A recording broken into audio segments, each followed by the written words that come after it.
Guys, I know that what has transpired over the past few days for Razorback fans has been pretty nice. I think somebody already in the chat said it's nice to have a Monday show where you're coming off of a win because it's true. I mean, football wise, it didn't happen very often. Basketball wise, it didn't happen very often as far as big games. I mean, you would have some non-conference games and whatnot happening there, but Monday shows have kind of always been all right, let's talk about what went wrong. But this has been a flying high type of thing where every Razorback fan feels good. They feel like they're in a great position to, have some pride once again and be talked about in a positive way on the national landscape. We all know that. But one thing that I was listening to, I believe it was John Rothstein, and it was alluded to as far as other national basketball pundits saying, hey, this is not just a nice win for Cal and Arkansas. I mean, this is a win that gets them right back on track into possibly being an NCAA tournament bubble team and everything. And when I heard that, I was like, oh, okay, whatever. But bringing up this win and also the win against Michigan, you're right, that's more than what most bubble teams have right now on their resume.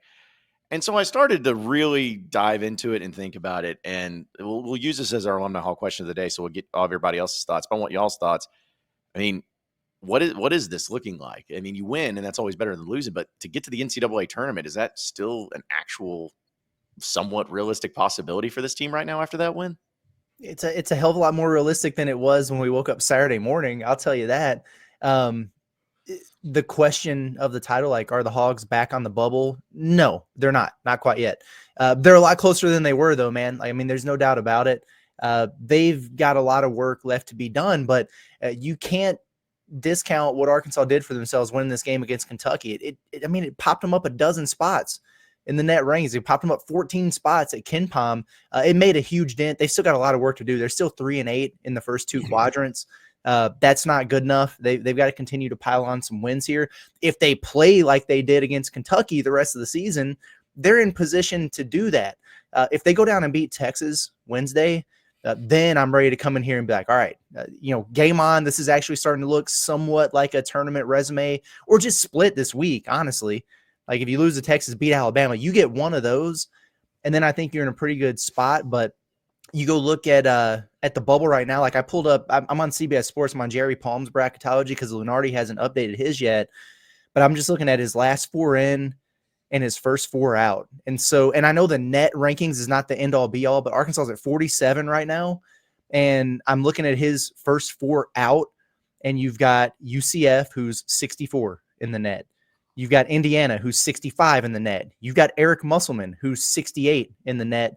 And you've got SMU that's a little bit higher than you at 41st. So those teams right there, Arkansas is higher in the net than a lot of them. They just got to get some more meat on the bone in the resume department and win some SEC games. There's a pathway. They're not there yet. Yeah, they're. I would say right now Arkansas is kind of like on the bubble of the bubble, if that's what you want to call it. I don't know the name of there's like so many people nowadays that do bracketology. So I forgive this person for not being able to properly cite him.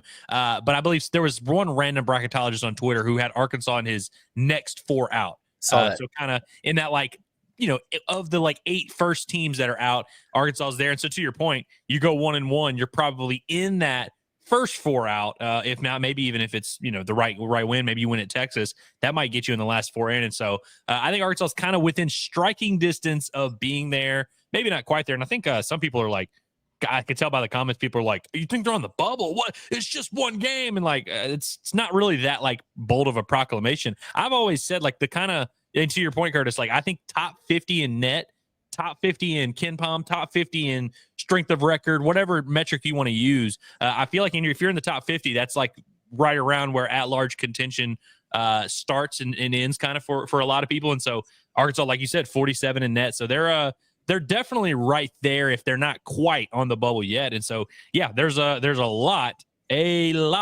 of work to do. But like, I think right now, today, or really just after Saturday, is the first time that you look at the rest of the schedule and you're like, man, if it plays out how it should, like, I haven't looked at the ESPN, BPI or FPI or whatever they have to see like the win percentages, but it's like, if Arkansas wins some of the home games that I imagine they'll be favored in, if they can maybe steal a game on the road here or there, maybe split the Texas games, beat Vandy, beat South Carolina, beat Mississippi State, which I think all those games are going to be small spreads, if one way or the other, 3 or 4 points. And so It's like the path is there, and it's not that crazy of a path. Of course, can we count on this team to win 3-4 games, whatever it is?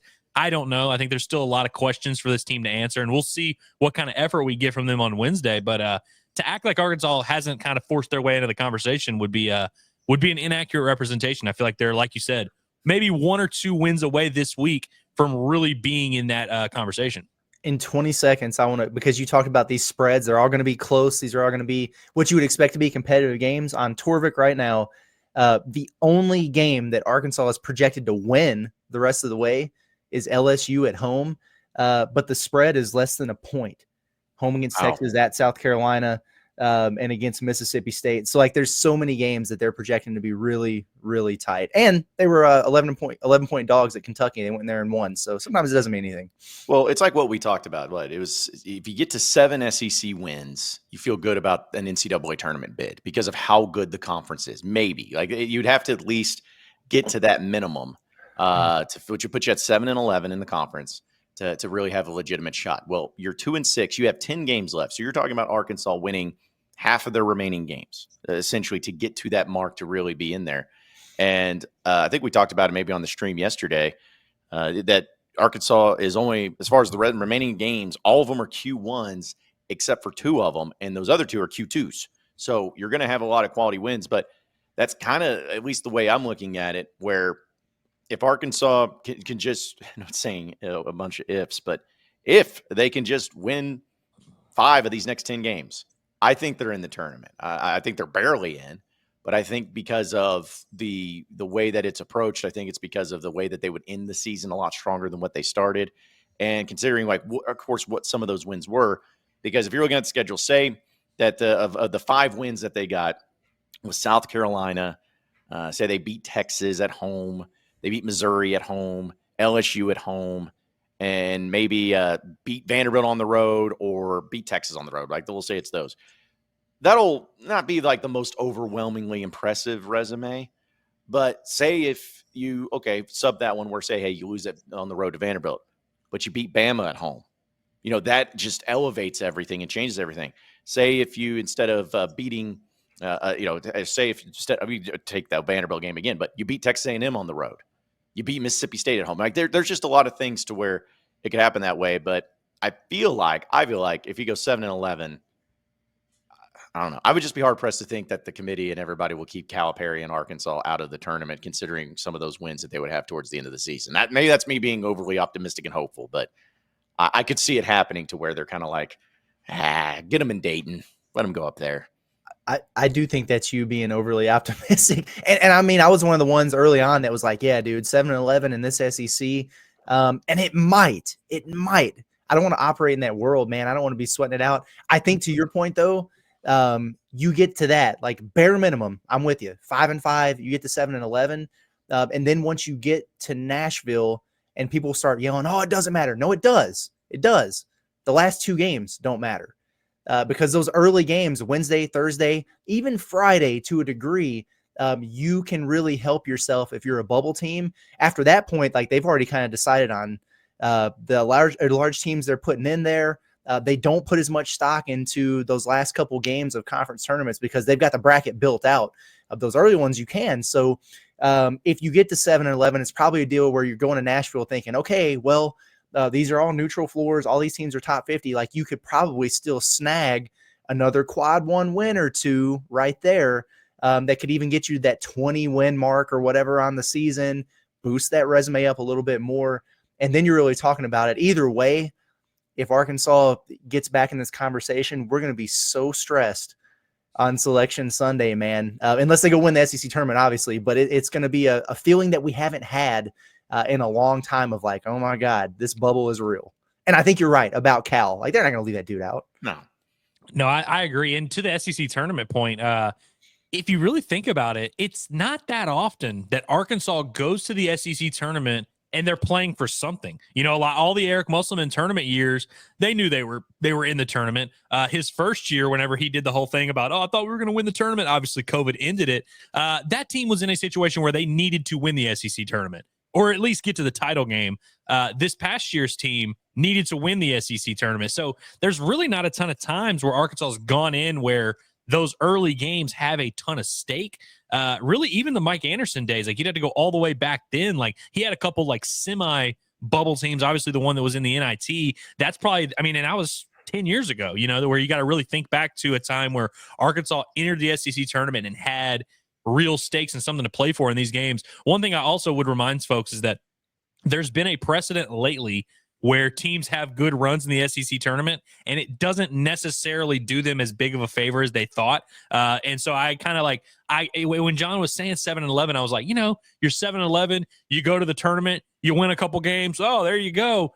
But you remember A&M a couple years ago who kicked ass in the SEC tournament, and they kind of entered on the bubble. And when they beat Arkansas by 100, we were all like, oh, they made the tournament. How about that? And then they get left out. And so the idea that like anybody can definitively be like, oh, this is how it's going to play out. The SEC is going to get X amount of bids and Arkansas needs to do this. Like, really, we don't know for sure until the committee makes their decision. But again, it's all about kind of forcing the conversation. We're having the conversation right now. It's a conversation we absolutely were not having on the show last week. And so it's kind of up to Arkansas at this point to force the issue there. But ultimately, Hog fans, if you do get left out of the tournament, whether it's at 7-11 or 8-10 or whatever it is, you don't really get to complain because you dug yourself so much of a hole. And I'm not, obviously Hog fans didn't do it, but it's one of those where I think Arkansas should just be blessed to even be in this conversation. Yeah, and I want to be clear too. It's like I'm glad you brought up the A&M example, Ellis, because that was something that I remember, and I laughed at A&M because I think they lost like 8. They started 4-0, then they lost 8 straight games or something like that. They didn't win a game for a calendar month. Yeah, it was just something like that, and then they got in and they were so like, oh, this is rigged and everything. If Arkansas did that same thing during that time, maybe it would happen. I guess I'm banking on and hoping for the Cal factor. Just hopefully the Cal, the benefit of the doubt for Calipari being your coach. I don't know if that actually means anything. I don't know if it'll go that way, but I guess that's what I'm hopeful for. But guys, we cannot continue any further. Our guy Logan, of course, once again, super chat master himself. Logan, thank you so much, Logan.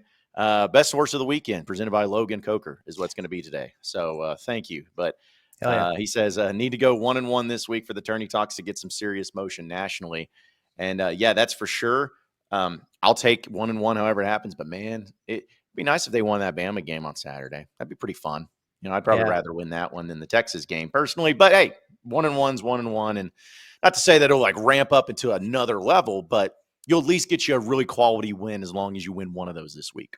This is this is going to be a really interesting week, fellas, because I just recorded Pot the Palace. It's going to go out in the morning. But one of the things I was talking about, I want to know what you guys think about it, is like a win like you got on Saturday. That's one of those things that can be a catalyst, right, for a run. You can start stringing some things together. Oh, they've clicked. They found their identity. But sometimes that's not true the next game. The letdown factor is always a very real thing. I mean, think about, how do you guys feel after getting back from that trip? I feel like I got hit by a truck. I didn't play in that basketball game, but just with all the emotion and the buildup and the hype and the adversity and overcoming that and winning, it's hard to follow that up a couple days later with the same type of intensity and focus and everything else. And if Arkansas goes out there and lays an egg against Texas, you're not going to find me being the one that's going, yeah, it was a one-hit wonder thing, man. Like it didn't mean anything. They're right back to no, like it's a natural thing. And just because you're aware of it doesn't mean that it doesn't happen. I wouldn't be surprised if they go there and lose by 15 to Texas and then beat Bama on Saturday. If they have a downswing performance on the road, don't let that, erase the Kentucky thing from your mind. It might happen. They might still be on the right track. Like, I'm very aware that this could be a thing, but good Lord, if they go beat Texas, we've been talking about, man, what we would love to see one of those vintage Bud Walton arenas. You'll get it Saturday against Bama if they do that. I'm telling you, no better way to endear Razorback fans than to beat Kentucky and Texas on the road back to back and then come home and play a top 5 team. It'd be nuts. Yeah, that would certainly be something. And of course, if Arkansas beat Texas, then you're looking at that Bama game as you're like, this is your chance to make another statement. But then you beat Bama. I mean, if Arkansas went 2-0 this week, obviously that's a very fat fat if that I'm not predicting by any means necessary at all. Like if you did go 2-0 this week, then all of a sudden you're like, you'd probably be in a lot of those projections that would have you in the tournament as an 11 seed or whatever it is. But to your point about it being an obvious letdown spot, that's something we actually talked about even before the season. You can go back to when the schedule was released. We did a thing on this show where we kind of broke down the schedule and looked at it, and we circled this game in Austin where we were like, obviously the game in Lexington we circled for a very different reason, but we thought, holy cow, that is a tough road trip where you have such an emotional game, whether Arkansas had won or lost. And of course, we thought this team was going to be in a much different spot entering this 2-game road stand. This is the ultimate letdown spot here. And it's kind of, I mean, I don't know if trap game is the right term here, because again, you're looking ahead to that Bama game as well. And so certainly this is and this kind of course, if you're doing was this just a one-off great performance from Arkansas, Saturday's game certainly checks a lot of boxes because a lot of things had to go Arkansas's way. You had the Cal factor. You had the Kentucky defense sucking factor. You had the Kentucky missing players factor.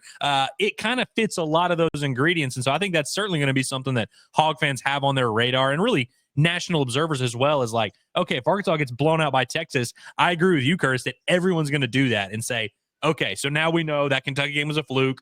Back to the gutter you go. And that might not necessarily be true really throughout this entire run down the stretch here of however many games are left.